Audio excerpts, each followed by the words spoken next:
I'm going to tell you a little story. Your grandma's 80 years old. She gets coronavirus and she gets really sick. She can't breathe. So someone calls 911. Grandma gets taken to the hospital. And the doctors in the ER say, "Wow, Grandma, you can't breathe.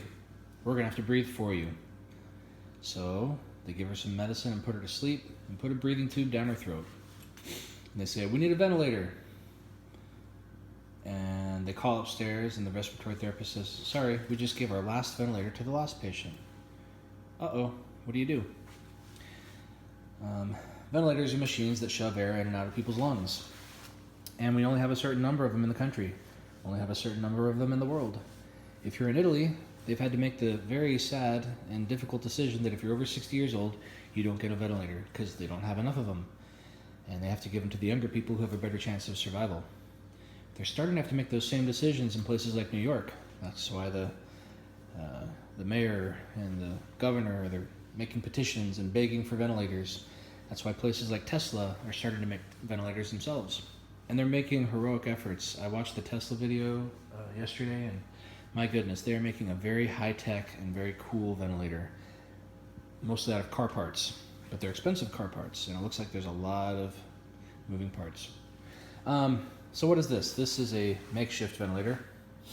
I'm an ER doctor, and when I put a breathing tube down someone's throat, oftentimes I'll sit there and squeeze a bag to put air in and out of the patient's lungs until we have enough time to get a ventilator machine and hook it up and start the settings. So I thought to myself, what can we do to squeeze that bag? So I found this motor and controller and power source on eBay for about $100. And then I went to my buddy's garage and a couple of us rigged this together. The two most important components to be able to control is how fast the patient breathes.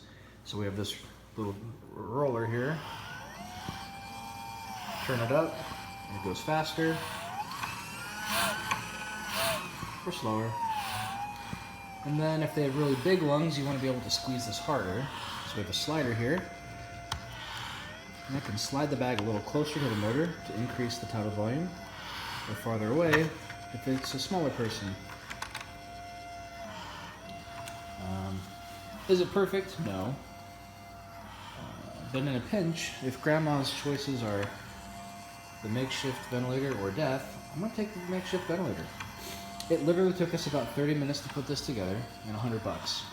So if you feel like copying it, by all means, please do so. If you're in a resource-poor scenario, if you're 1 month down the road and all hell is breaking loose, make yourself a redneck, do-it-yourself ventilator.